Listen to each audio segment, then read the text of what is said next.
بسم اللہ الرحمن الرحیم۔ مومنین و مومنات، مولا حسین علیہ السلام کے سفر کربلا کے سلسلے میں مولا کے سفر کی تمام منازل، ان کا تذکرہ کیا گیا آپ مومنین و مومنات سے۔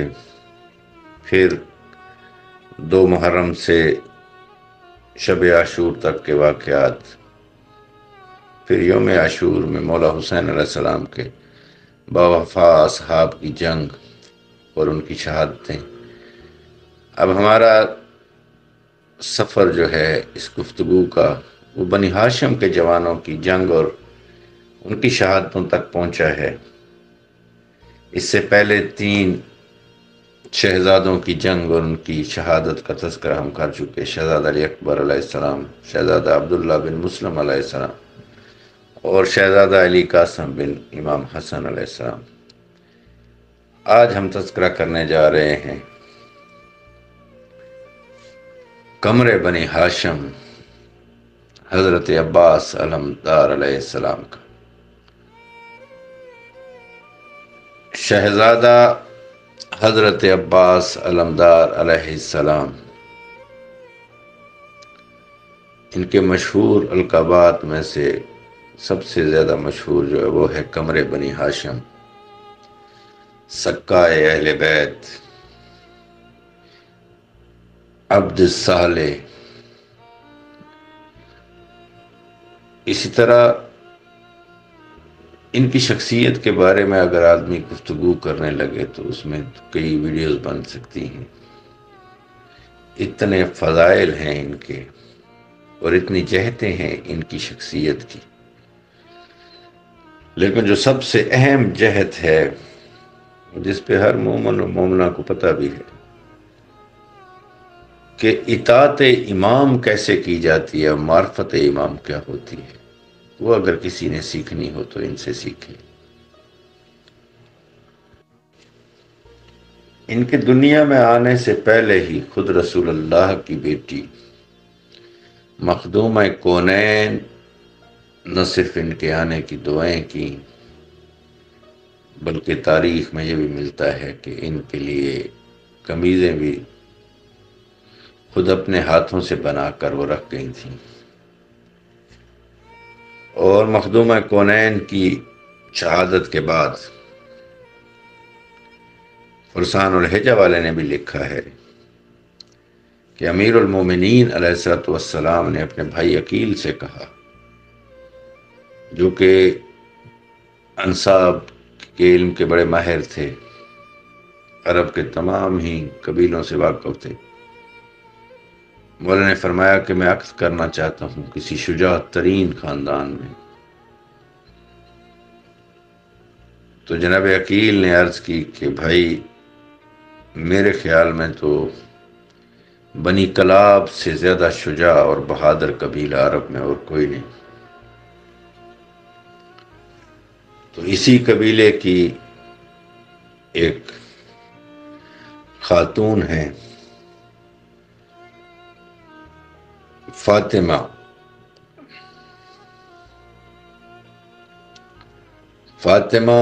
بنت حزام بن خالد بن ربیع بن عامر الکلابی۔ تو جناب عقیل نے کہا کہ میں ان کا رشتہ طلب کرتا ہوں آپ کے لیے۔ تو حضرت عباس علمدار علیہ السلام کی دنیا میں آنے سے پہلے ہی ان کی آمد کی تیاریاں کی گئیں، اور یہ جو بنی کلاب کا خاندان تھا جو بہت مشہور تھا شجاع میں، سخاوت میں، بہادری میں، یہ ننہال ہے حضرت عباس علمدار علیہ السلام کا۔ اور ان کے ددیال کا تو کوئی کیا تعارف کرائے کہ وہ امیر المومنین علیہ السلام کے فرزند ہیں۔ ان کی تعریف ہر امام نے کی ہے۔ کربلا کے بعد جو بھی امام آئے ہیں، جب بھی ان کے سامنے کوئی تذکرہ کیا گیا، ان کا نام بھی آیا، تو ائمہ معصومین نے ان کی تعریف و توصیف کی ہے بہت زیادہ۔ خود امام زین العابدین علیہ السلام فرماتے ہیں، رحم اللہ امی العباس، قداسر ابلا وفدا اخا بنفسه حتى قطعت يده فبدله الله عز وجل منهما جناحين يطير بهما مع الملائكة في الجنة كما جعل له الجعفر بن ابي طالب وان للعباس عند الله منزله بغته بهما جميع الشهداء يوم القيامة۔ امام زین العابدین علیہ السلام فرماتے ہیں خدا رحمتیں نازل فرمائے میرے چچا عباس پر، جنہوں نے شدید مصائب اور شدائد جھیلے اور اثار و قربانی کی بہترین مثال قائم کی، اپنی جان اپنے بھائی حسین پر قربان کی، یہاں تک کہ اس سلسلے میں ان کے دونوں بازو بھی قلم ہو گئے۔ امام زین العابدین علیہ السلام فرماتے ہیں ان کے عوض خداوند عالم نے ان کو 2 پر عطا فرمائے ہیں جن کے ذریعے سے وہ جنت میں فرشتوں کے ساتھ پرواز کرتے ہیں، جس طرح جناب جعفر بن ابی طالب کو عطا فرمائے تھے۔ مولا فرماتے ہیں خداوند عالم کے نزدیک میرے چچا عباس کا مقام اس قدر بلند ہے کہ بروز قیامت تمام شہداء ان کے اوپر رشک کریں گے۔ یہی حدیث الخصال شیخ صدوق میں بھی ہے۔ اسی طرح امام جعفر صادق علیہ السلام نے بھی فرمایا کانا امن العباس نافذ البصیر سلب الایمان جہد ما اخی الحسین و ابلا بلا و حسنا و مزا شہیدن، کہ ہمارے چچا بزرگوار حضرت عباس علمدار علیہ السلام کی بصیرت اور ایمان اور ان کی معرفت چٹان جیسی مضبوط تھی، انہوں نے اپنے بھائی حسین سے مل کر عظیم جہاد کیا اور بڑے عمدہ صبر و ثبات کے ساتھ شدائد جنگ کو برداشت کیا، یہاں تک کہ نصرت امام میں اپنے بازو قلم کرائے اور شہید ہو گئے۔ اسی طرح آپ زیارت کے وہ جملے پڑھیں جو ائمہ معصومین علیہ السلام نے حضرت عباس علمدار علیہ السلام کی زیارت کے لیے فرمائے، تو ان سے بھی ان کی عظمت کا اندازہ ہوتا ہے۔ جنگ صفین میں حضرت عباس علمدار علیہ السلام نے اپنی جنگ کے ایسے جوہر دکھائے تھے اور یہ شکل و صورت میں بالکل امیر المومنین علیہ السلام جیسے ہی تھے، جیسے شہزادہ علی اکبر کے بارے میں ہے کہ وہ رسول اللہ کی شبیہ تھے، تو ان کے بارے میں ہے کہ یہ بالکل شبیہ امیر المومنین تھے۔ اس سلسلے میں صاحب فرسان الحجہ نے لکھا ہے کہ اگر مدینے میں کسی روز حضرت عباس علمدار علیہ السلام اور شہزادہ علی اکبر علیہ السلام اکٹھے کسی گلی سے گزرتے تو مدینے کے تمام زن و مرد ان کے جمال و کمال دیکھنے کے لیے جمع ہو جاتے تھے اور لوگ رشک کرتے تھے کہ ایک ہی جگہ پہ ہم نے محمد و علی کو دوبارہ دیکھ لیا ہے۔ جنگ صفین میں یزید کے باپ نے حضرت عباس علمدار علیہ السلام کے جب وہ 12 یا 11 سال کے تھے، اس وقت ان کی جنگ کا جو نظارہ کیا تھا، تو ایک سرائکی شاعر نے بہت خوبصورت اس پہ 4 مصرے لکھے ہیں جو مجھے بہت پسند ہیں، کہ یزید کے باپ نے یزید سے کہا کہ میں نال علی دے جنگ کی تھی ہا غازی بال نادان، یعنی جب میں نے علی کے ساتھ جنگ کی تو عباس چھوٹے تھے، بچے تھے، اون فوج میری تے حملہ کیتا گئی ڈر کے چھوڑ میدان ہے، تو عباس نے میری فوج پہ حملہ کیا تو وہ میدان چھوڑ گئے، بھاگ گئے ڈر کر۔ تیں نال حسین دے لڑنا ہے رکھیں گال دا خاص دھیان ہے، یعنی تم نے حسین کے ساتھ جنگ کرنی ہے تو اس بات کا خاص خیال رکھنا، گھن سارے عرب کو نال ونجیں کیوں جو ہن عباس جوان ہے۔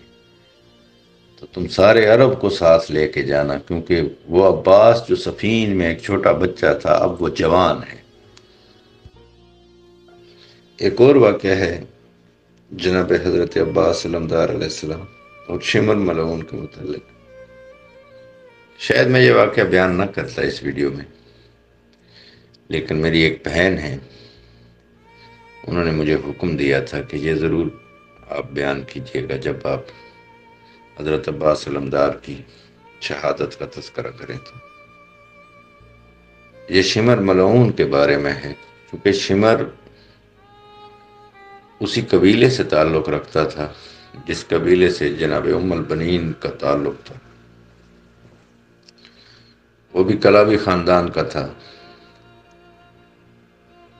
تو اس نے ایک تو چونکہ ہر انسان دوسرے کو خود جیسا ہی سمجھتا ہے، تو شمر ملعون کو ایک تو ڈر بھی تھا حضرت عباس علمدار علیہ السلام کا۔ تو اس نے ابن زیاد سے کہا کہ اگر تم مجھے ایک امان نامہ لکھ کر دو، کیونکہ وہ میرے رشتہ دار ہیں، تو مجھے امید ہے کہ میں انہیں راضی کر لوں گا کہ وہ حسین سے الگ ہو جائیں، اور میں انہیں جا کے یہ امان نامہ دکھاؤں گا۔ تو ابن زیاد نے وہ امان نامہ لکھ کے دے دیا شمر حرامزادے کو۔ تو یہ جب کربلا آیا، جس دن یہ آیا تھا کربلا، اسی دن یہ وہ تحریر لے کر خیام امام علیہ السلام کے قریب آیا، تو اس نے آ کے کہا کہ اینا بنو اختنا۔ یہ چونکہ جناب فاطمہ ام البنین جو ہیں انہیں اپنی بہن سمجھ رہا تھا صرف قبیلہ ایک ہونے کی وجہ سے، تو اس نے کہا کہ کہاں ہیں میری بہن کے بیٹے؟ اور اسی مارکہ کربلا میں حضرت عباس علمدار علیہ السلام کے جو سگے بھائی تھے، یعنی جناب ام البنین کے 4 بیٹے شریک تھے، تو 3 بھائی اور بھی تھے حضرت عباس علمدار علیہ السلام کے۔ تو اس نے آ کے جب یہ آواز دی تو سرکار عباس علمدار علیہ السلام نے اسے کوئی جواب نہ دیا، تو خود امام مظلوم علیہ السلام نے فرمایا عجیبہ وَإِنْ كَانَ فَاسِقًا فَأَنَّهُ بَعْضُ أَخْوَالَكُمْ۔ مولا حسین علیہ السلام نے فرمایا عباس اسے جواب دو، بے شک وہ فاسق و فاجر ہی کیوں نہ ہو، لیکن وہ ایک رشتہ داری کا دعویٰ لے کر آپ کے پاس آیا ہے، تو آپ جائیں اور اسے جواب ضرور دیں اور اس کی بات ضرور سنیں۔ تو حضرت عباس علمدار علیہ السلام خیمے سے باہر آئے اور شمر سے کہا کہ ما شانک، کیا بات ہے شمر، تو کیا کہنا چاہتا ہے؟ تو شمر نے کہا یا بنی اختی انتم آمنون فلا تقتلوا انفسکم ما اخیکم الحسین والزموا طاعت امیر المومنین یزید لعنت اللہ بے شمار۔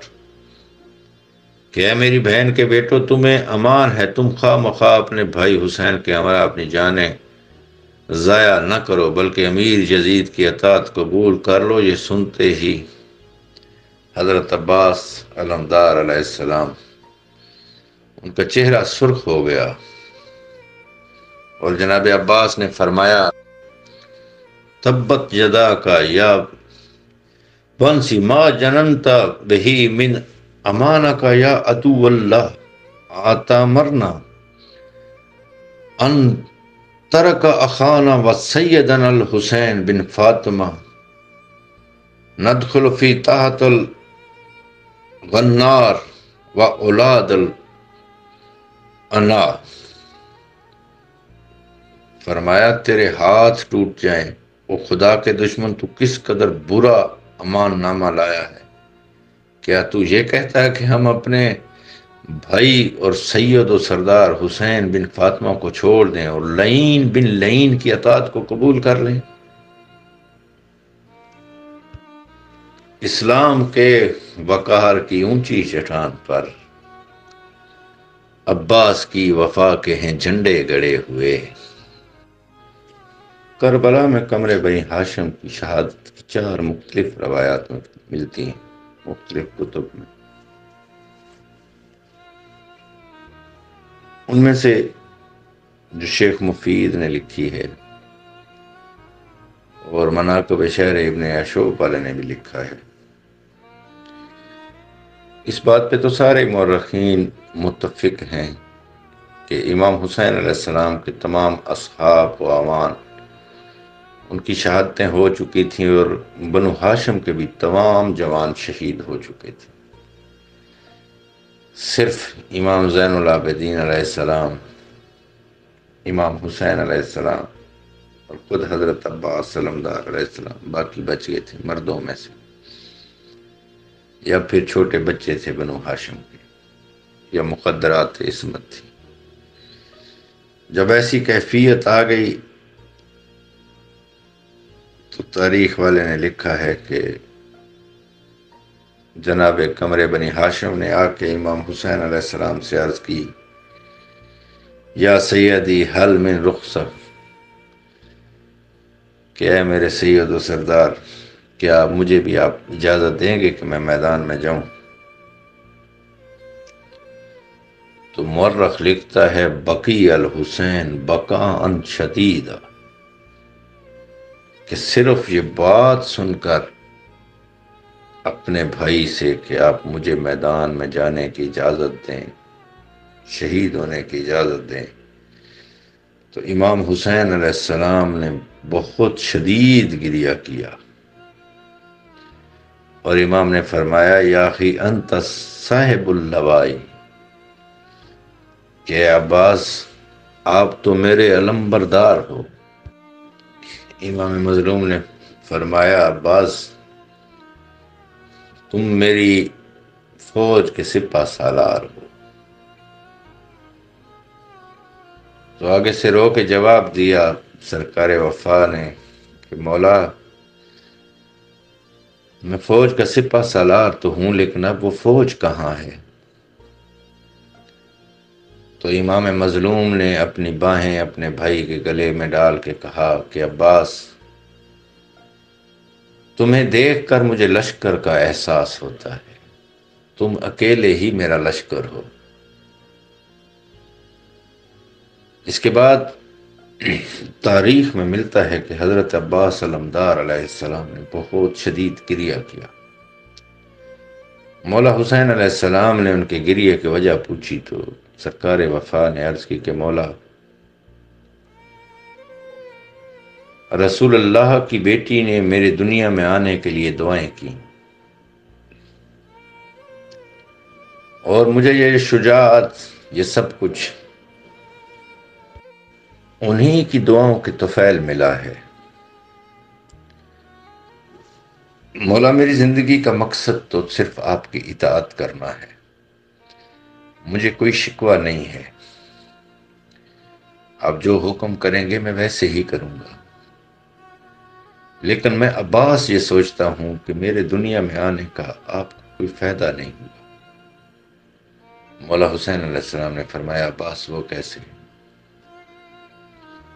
تو حضرت عباس علمدار نے عرض کی کہ مولا، ہمارے بابا کو مسجد میں شہید کیا گیا۔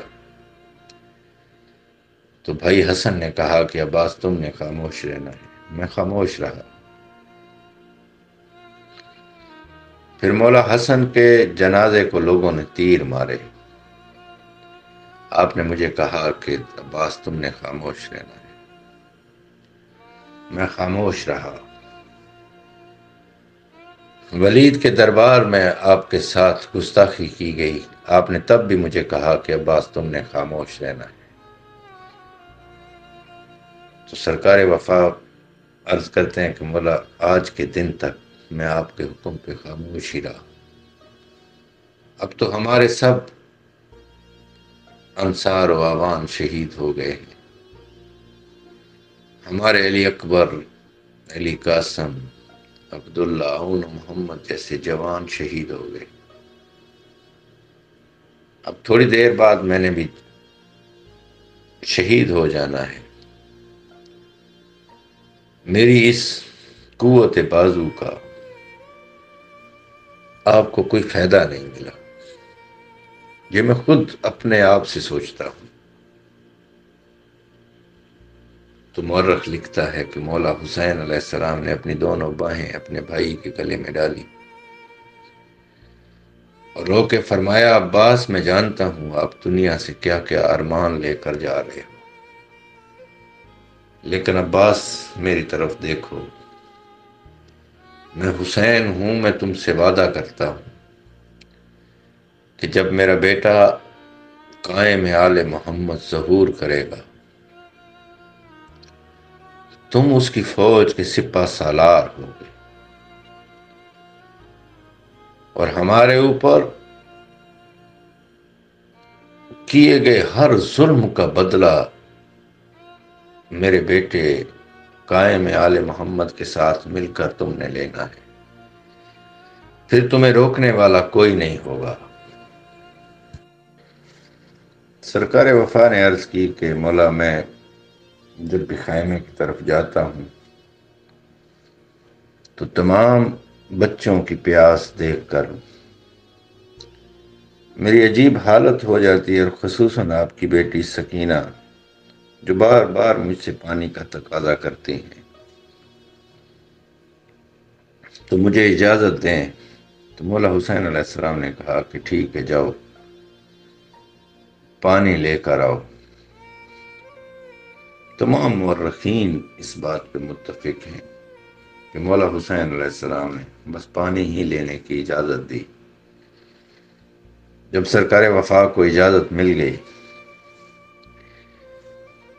تو مورخ لکھتا ہے کہ پھر مولا حسین علیہ السلام نے خود تیار کر کے سرکار وفا کو گھوڑے پہ سوار کیا، اپنے اشل نامی گھوڑے پر سوار ہو کر قمر بنی ہاشم نہر فرات کی طرف چلے۔ جب وہ چلے تو یہ رجز ان کی زبان پر تھا، لا ارحب الموت اذا الموت رکا حتی اواری فی المسالیت لقا نفسی لنفسی المصطفی الطاہر وقا انی انا العباس اغدو بالصفا ولا اخاف الشریوم الملتقا۔ یہ رجز پڑھتے ہوئے سرکار وفا نے جب نہر فرات کی طرف رخ کیا تو ابن سعد نے جو لشکر لگایا ہوا تھا نہر فرات پہ، انہیں کہا کہ کسی بھی طور عباس فرات پہ نہ پہنچ سکے۔ مورخ لکھتا ہے کہ 4000 کا لشکر تھا جو نہر فرات پہ پہرا دے رہا تھا کہ کوئی بندہ امام حسین علیہ السلام کے خیام سے آ کر پانی نہ لے جا سکے۔ اس نے مزید کمک بھی بھیجی فوجیوں کی ان کی مدد کرنے کے لیے، لیکن حضرت عباس علمدار علیہ السلام نے ایسا حملہ کیا کہ ایک ہی وار میں 80 ملعونوں کو واصل جہنم کر دیا۔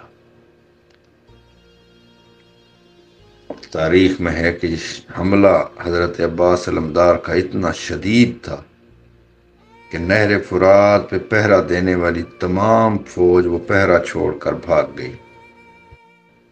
مورخ لکھتا ہے کہ جب حملہ کیا قمر بنی ہاشم نے تو یہ اشعار ان کی زبان پر تھے، اقاتل القوم بقلب المحند عزب ان سبت النبی الاحمد اضربکم بالصارم المحند حتی تہید و ان قتال سیدی انی انا العباس ذل تعدد تجلی علی المرتضی المعدد۔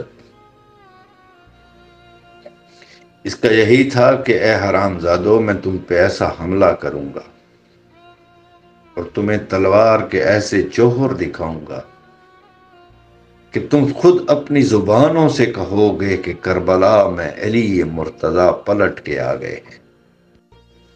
نہر فرات خالی ہو گئی۔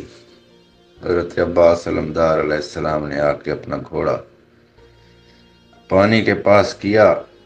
گھوڑے کے اگلے قدم پانی میں تھے۔ سرکار وفا گھوڑے سے اترے، پانی کا مشکیزہ بھرا، پانی اپنے چلو میں لیا اور پھر اسے دریا میں پھینک دیا۔ پانی فرات میں پھینک کے کہا کہ اے لوگو، اسی پانی پہ تمہیں مان تھا کہ تمہارا قبضہ ہے، اور خود پانی نہیں پیا۔ تمام مورخین نے لکھا ہے کہ وہ چاہتے تو پانی پی سکتے تھے، اور فوج کو بھی مخاطب کر کے حضرت عباس علمدار نے فرمایا کہ جب تک میرا سردار اور ان کی اولاد پیاسی ہے میں کبھی پانی نہیں پیوں گا۔ اپنا مشکیزہ بھر کے جب وہاں سے نکلے دریا سے، تو اتنی دیر میں پسر سعد نے فوج سے کہا کہ اگر یہ پانی خیام حسین میں چلا گیا تو آپ نے حسین کے بچوں سے، اس کے جوانوں سے، اس کے اصحاب و اعوان سے جنگ کر کے دیکھ لیا ہے، اور یہ دونوں بھائی اگر پانی پی لیں گے تو آپ اندازہ کر لو کہ آپ لوگوں کو پھر کتنا نقصان اٹھانا پڑے گا۔ اس لیے کوئی بھی صورت ہو، یہ پانی کا مشکیزہ خیام حسین میں نہیں جانا چاہیے۔ تو بہت بڑا لشکر، تمام فوج کو انہوں نے کہا کہ جا کے عباس کے رستے میں حائل ہو جائیں۔ سرکار وفا اب جنگ بھی کر رہے ہیں اور اپنے پانی کے مشکیزے کو بھی بچا رہے ہیں کہ ایک حرام زادے نے کمین گاہ سے اچانک نکل کر، ایک کھجور کا درخت تھا وہاں، مورخ نے لکھا ہے کہ اس کھجور کے درخت کے ساتھ وہ چھپا ہوا تھا، کیونکہ حضرت عباس کی سواری ادھر سے ہی آ رہی تھی، اور یہ جو کمین گاہ میں چھپا ہوا تھا، اس کے بارے میں دو روایتیں ہیں، یا تو یہ نوفل بن ارزق تھا یا زید بن ورقہ، ان دونوں میں سے کسی ایک نے کمین گاہ سے نکل کر سرکار وفا کے دائیں بازو پہ تلوار سے وار کیا تو آپ کا دایاں بازو کٹ گیا۔ دایاں بازو کٹا تو آپ نے مشکیزے کو اپنے سینے کے نیچے کر لیا، اور پھر بائیں بازو میں تلوار لے کر ان کے حملے کا جواب دینا شروع کیا۔ جب آپ کا دایاں بازو کٹا تو پھر یہ اشعار سرکار وفا کی زبان پر تھے: واللہ ان قطعتم یمینی انی حامی ایدن ان دینی وان امام صادق الیقین نجلا النبی الطاہر الامین۔ سرکار وفا نے کہا کہ اگر تم لوگوں نے میرا دایاں بازو کاٹا ہے تو میرا بایاں بازو ابھی ہے، میں اس کے ساتھ اپنے امام الصادق، جن پر یقین ہی میرا ایمان ہے، اور جو نبی طاہر الامین کے فرزند ہیں، ان کی حفاظت اپنے بائیں بازو سے کروں گا۔ آپ بائیں بازو سے ان حرام زادوں کو خود سے دور کر رہے تھے کہ ایک اور حرام زادے حکم بن طفیل نے، یہ حکیم بن طفیل اور حکم بن طفیل دو بھائی اس میدان کربلا میں تھے۔ حکم بن طفیل نے ایک اور وار کر کے کمر بنی ہاشم کا بایاں بازو ان کے جسم سے جدا کر دیا۔ جب سرکار وفا کے دونوں بازو کٹ گئے تو پھر انہوں نے مشک کو اپنے سینے کے نیچے کر لیا اور خود اس کے اوپر جھک گئے، اور اپنے گھوڑے کو تیزی سے دوڑانا شروع کر دیا کہ کسی طرح سے یہ مشکیزہ خیام میں پہنچ جائے۔ بسر سعد نے حرملہ ملعون سے کہا کہ حرمل، یہ پانی کسی بھی صورت خیام میں نہیں جانا چاہیے۔ حرمل حرام زادے نے، جو کہ بہت بڑا تیر انداز تھا، سرکار وفا کے مشکیزے کا نشانہ لے کے تیر مارا، جو سیدھا آ کے مشکیزے میں لگا۔ یہ بالکل ویسا ہی تیر تھا جیسا شہزادہ علی اصغر کی گردن پہ مارا گیا تھا۔ تیر اتنا بڑا تھا کہ ایک دم اس نے مشکیزے کو پھاڑ دیا اور سارا پانی ایک دم سے گر گیا۔ جیسے ہی پانی گرا تو سرکار وفا نے اپنے گھوڑے سے کہا کہ اب خیام کی طرف مت جا۔ وہ اپنے گھوڑے کو لے کر خیام سے دور جانے لگے، اور اسی اثنا میں جب فوج نے دیکھا کہ ان کے بازو کٹ گئے ہیں تو یکبارگی سرکار وفا پہ حملہ کر دیا، تیروں سے، تلواروں سے، نیزوں سے۔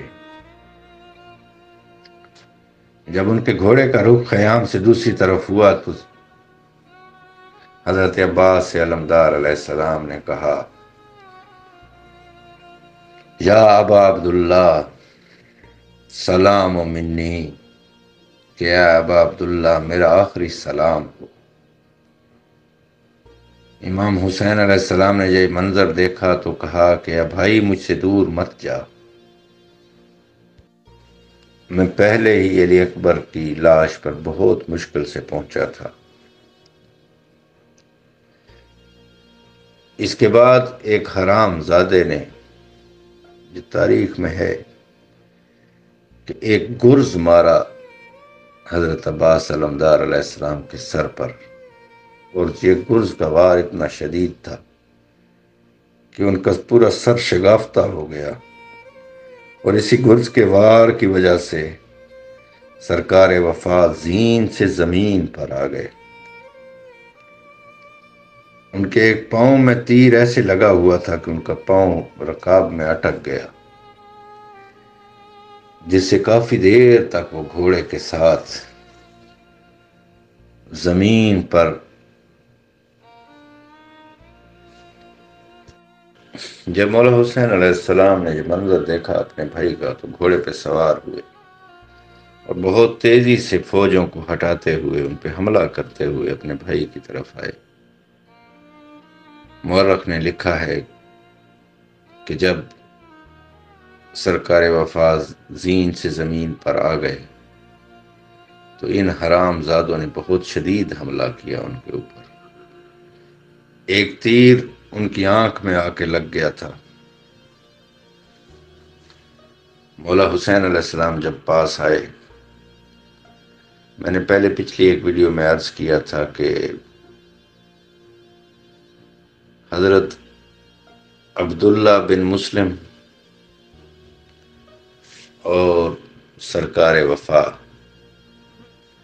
یہ دو شخصیات ایسی ہیں کہ کسی بھی انسان پر اگر یکبارگی کوئی حملہ کر دے، ڈنڈوں سے، نیزوں سے، تلواروں سے، تو انسان اپنے چہرے کو بچانے کے لیے اپنے ہاتھوں کا استعمال کرتا ہے۔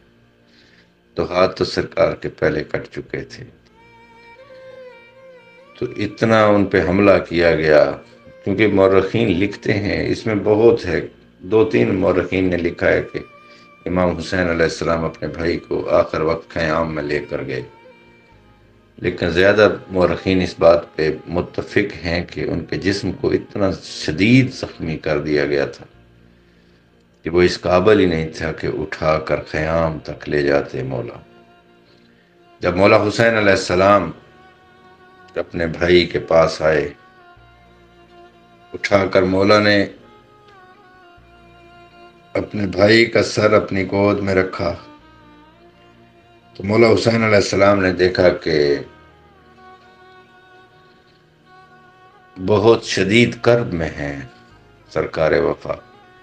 انہوں نے صرف اتنا کہا کہ مولا، میری ایک آنکھ میں خون اور ریت ہے، دوسری آنکھ میں تیر لگا ہوا ہے، اب بس میری آنکھ کا یہ خون اور ریت ایک آنکھ میں جو ہے وہ صاف کر دیں۔ مولا حسین علیہ السلام نے اپنے بھائی کی آنکھ صاف کی۔ تو سرکار وفا نے شدید گریہ کرنا شروع کیا۔ مولا حسین علیہ السلام بھی بہت روئے، اور مولا حسین نے پوچھا کہ بھائی کیا آپ کے بازو کٹ گئے، آپ کو اتنے زخم لگے، ان زخموں کی شدت سے رو رہے ہیں آپ؟ تو حضرت عباس علمدار نے کہا کہ نہیں مولا، میں زخموں کی شدت پہ نہیں رو رہا، بلکہ اپنی بے بسی پہ رو رہا ہوں۔ امام حسین علیہ السلام نے فرمایا وہ کیسے؟ تو سرکار وفا نے کہا کہ میں نے خود سے یہ ایک عہد کیا تھا کہ اپنی زندگی میں موت کی آخری ہچکی تک کبھی بھی آپ کو کچھ سوال نہیں کروں گا، آپ کو کوئی کام نہیں کہوں گا، لیکن آج چونکہ میرے بازو نہیں تھے تو میں اپنی آنکھ خود صاف نہیں کر سکتا تھا، اور آخری بار آپ کی زیارت بھی ضروری تھی، جو میں نے آپ کو کہا ہے کہ آپ میری آنکھ سے خون اور ریت صاف کر دیں، تو مجھے اس پر معاف کر دیجئے گا۔ اور جیسا کہ میں نے پہلے عرض کیا کہ کچھ مورخین نے لکھا ہے کہ حضرت عباس علمدار علیہ السلام کی میت کو خیام میں لایا گیا، لیکن اکثریت تاریخ اس پہ متفق ہے کہ آج جب آپ زیارت پہ جاتے ہیں تو جہاں جہاں پہ سرکار کے بازو قلم ہوئے تھے وہاں پہ زیارت بنی ہوئی ہے، وہ مقام ہے جہاں دایا بازو قلم ہوا، پھر دوسرے مقام وہ بھی مقام موجود ہے جہاں بایاں بازو قلم ہوا۔ اسی طرح جس جگہ پہ حرم ہے حضرت عباس علمدار علیہ السلام، اسی جگہ پہ مولا حسین علیہ السلام آخری بار انہیں ملے تھے، اور پھر امام زین العابدین علیہ السلام نے بنی اسد کے لوگوں کے ساتھ مل کر وہیں پہ جہاں ان کے چچا زین سے زمین پر آئے تھے اسی جگہ پہ قبر بنا کے حضرت عباس علمدار علیہ السلام کی جسم اطہر کو وہیں پہ دفن کر دیا۔ انشاءاللہ اگلی ویڈیو میں شہزادہ علی اصغر علیہ السلام کی شہادت کا ذکر کریں گے۔ مجھے اپنی دعاؤں میں یاد رکھیے گا۔ والسلام۔